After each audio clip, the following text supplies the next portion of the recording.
North Atlantic में एक बड़ा तूफान बन रहा है और सुपरमैन कहते हैं कि वो इसे ठीक कर सकते हैं, वो मशीन को बंद करके जो परेशानी कर रही है। वंडर वुमन को इतना यकीन नहीं है, पर सुपरमैन को विश्वास है कि वो ओस्लो में डिनर से पहले इसे खत्म कर देंगे। वंडर वुमन तूफान में फंसे प्लेन को बचाने जाती है, सुपरमैन को मशीन का सामना करने के लिए छोड़ देती है। सुपरमैन पानी के नीचे जाते हैं और उतना ही आत्मविश्वासी बने रहने की कोशिश करते हैं। पर जब वो देखते हैं कि तूफान का कारण क्या है, तो समझ जाते हैं कि सब कुछ उनके सोचे से कहीं ज्यादा। Clark and Kat ISS clubs में मिले अपनी न्यूज वेबसाइट के बारे में बात करने के लिए। कैट को चिंता थी क्योंकि लोग उनकी कहानियां नहीं पढ़ रहे थे।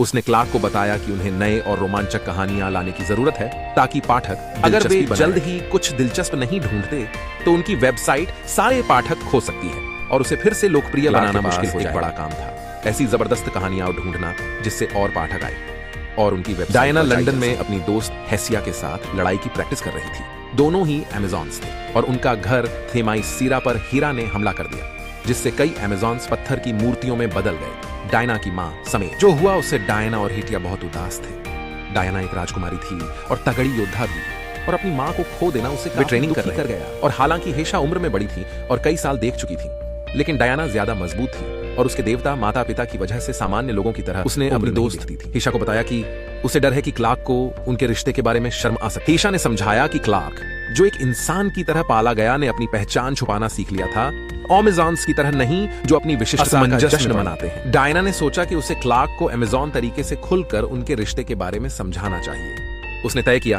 कि वो रात को उससे बात करेगी। उम्मीद है कि उनके अलग अलग बैकग्राउंड और मूल्यों के बीच की दूरी। वंडर वुमन गिरते प्लेन को बचाने की कोशिश कर रही थी, लेकिन सुपरमैन ने गलती से पानी से बाहर निकलते समय उससे टक्कर मार दी। उसने पायलटों को बचाया और सुपरमैन ने बताया कि पानी के नीचे कुछ खतरनाक है, लेकिन वो देख नहीं पा रहा था। पायलटों को सुरक्षित जगह ले गया। वंडर वुमन को चेतावनी दी कि समुद्र में नहीं जाना जब तक वो वापस नहीं आ जाता। लेकिन एक धमाके की वजह से उसने अपना संतुलन खो दिया एंड वो पानी में गिर गई।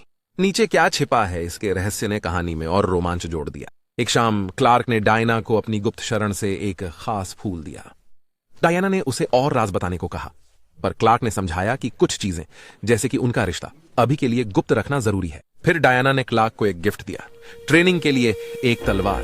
क्लार्क को लगा कि डायना लड़ना चाहती है, पर डायना उसे बेहतर लड़ियाचना सिखाना चाहती थी। सुपरमैन भले ही मजबूत थे, पर उन्हें लड़ाई में महारत हासिल नहीं थी, इसलिए डायना, जो कि युद्ध की देवी हैं, ने उन्हें सुधारने में मदद करने का फैसला। इससे उनके सुपर हीरो रिश्ते में एक दिलचस्प मोड़ आ गया। ClarkCatropoulos.com पर कैट ने बढ़ते हुए अनखोले मेल के ढेर का कोई ध्यान नहीं दिया, उन ईमेल्स को नजरअंदाज करते हुए जिन्हें पढ़ने की सच में जरूरत थी। सेना के जहाज KNM नादत्रा में वो वंडर वुमन का सामना करने की तैयारी कर रहे थे।